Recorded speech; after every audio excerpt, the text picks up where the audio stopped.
নমস্কার বন্ধুরা, আজকে আমি ডিম আর বেগুন দিয়ে এমন স্বাদের একটা রান্না করে দেখাবো। আর এই রান্নাটা দেখার পর আপনাদের বলতেই হবে সত্যি দারুণ রান্না করেছো। তো রান্নাটা করার জন্য দেখতে পাচ্ছেন এখানে আমি 4টে ডিম আর 3টে বেগুন নিয়েছি। এখন এই বেগুনগুলো কেটে নেব। দেখুন বেগুনগুলো কেটে ধুয়ে আমি পরিষ্কার করে নিয়েছি। এখন এই বেগুনগুলো ভেজে নেব। তার জন্য আগে থেকেই আমি কড়াইতে তেল গরম করতে দিয়েছিলাম। তেলটা কিন্তু গরম হয়ে গেছে। এবারে বেগুনগুলো দিয়ে দিচ্ছি। দিয়ে দিলাম স্বাদ মতো নুন আর একটু হলুদের গুঁড়ো। এবারে সব কিছু মিশিয়ে এই বেগুনগুলো একটু ভালো করে ভেজে নিতে হবে। দেখুন বেগুনগুলো কিন্তু আমি খুব ভালো করে ভেজে নিয়েছি।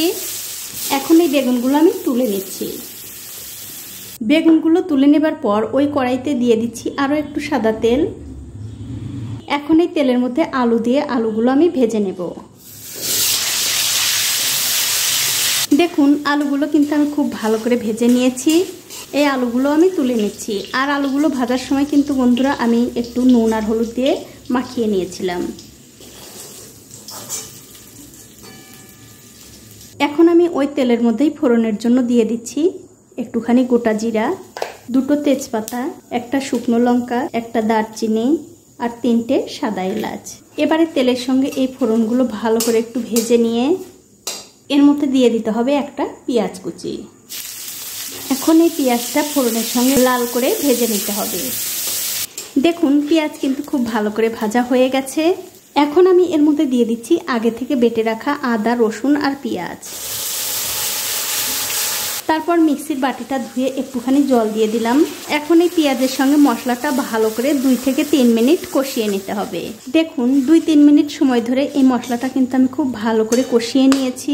এখন আমি এর মধ্যে দিয়ে দিচ্ছি স্বাদ মতো নুন, 1 চামচ জিরার গুঁড়ো, 1/2 চামচ হলুদের গুঁড়ো, 1 চামচ ধনিয়ার গুঁড়ো আর 1 চামচ লঙ্কার গুঁড়ো। এবারে এর মধ্যে সামান্য একটু জল দিয়ে এই মশলাটা আবারও 2 থেকে 3 মিনিট খুব ভালো করে কষিয়ে নেব। দেখুন মশলাটা কিন্তু আমি খুব ভালো করে কষিয়ে নিয়েছি। এবারে গ্যাসের ফ্লেমটা বাড়িয়ে দিয়ে এর মধ্যে দিয়ে দিচ্ছি গরম জল। অবশ্যই কিন্তু বন্ধুরা গরম জলটাই দেবেন। গরম জল দিলে কি হয়, যে কোনো ডাল তরকারির স্বাদটাই কিন্তু বেড়ে যায়। এবারে জলের সঙ্গে এই মশলাটা ভালো করে মিশিয়ে দিয়ে এর মধ্যে দিয়ে দিচ্ছি আগে থেকে ভেজে রাখা সেই আলু। তারপর একটা ঢাকা দিয়ে এই তরকারিটা আগে 5 থেকে 7 মিনিট আমি রান্না হতে দেব। ওদিকে তরকারিটা রান্না হতে থাক। আর এদিকে দেখতে পাচ্ছেন একটা বাটির মধ্যে আমি 3টে ডিম ভেঙে নিয়েছি। ডিমের মধ্যে দিয়ে দিলাম স্বাদ অনুযায়ী নুন। এবারে এই নুনের সঙ্গে ডিমটা খুব ভালো করে ফেটিয়ে নিতে হবে। দেখুন ডিম কিন্তু আমি খুব ভালো করে ফেটিয়ে নিয়েছি। এখন এই ডিমগুলো আমি ভেজে নেব। তার জন্য দেখতে পাচ্ছেন একটা ফ্রাইং প্যানে আমি আগে থেকে তেল গরম করতে দিয়েছিলাম। তেলটা কিন্তু ভালো করে গরম হয়ে গেছে। এবারে এই ফেটানো ডিমগুলো দিয়ে দিতে হবে। তারপর গ্যাসের ফ্লেমটা লো টু মিডিয়ামে রেখে এই ডিমটা ভালো করে ভেজে নিতে হবে। কিছুক্ষণ পর যখন দেখবেন ডিমের এক দিকটা হয়ে গেছে তখন অন্য দিকটা উল্টে দিতে হবে। আর উল্টে এই দিকটাও একটু ভালো করে ভেজে নিতে হবে।